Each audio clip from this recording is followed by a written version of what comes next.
Kalau dulu malu-malu kali ya. Kalau sekarang udah nggak malu. Itu aja perbedaan.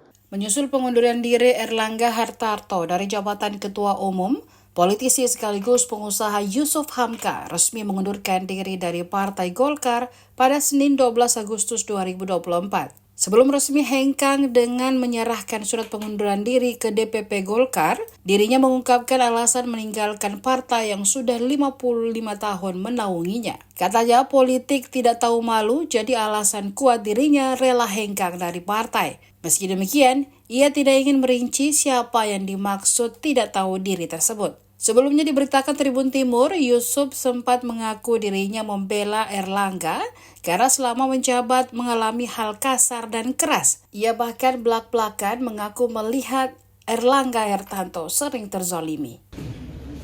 Kalau dulu malu-malu kali ya. Kalau sekarang udah nggak malu. Itu aja perbedaan. Siapa yang nggak tahu malu, Pak? Walau-walam. Pokoknya saya cuma bilang, Pak Erlangga, you are not alone. Ya. I will be with you and I don't let you walk alone. Download Tribun X sekarang, menghadirkan lokal menjadi Indonesia.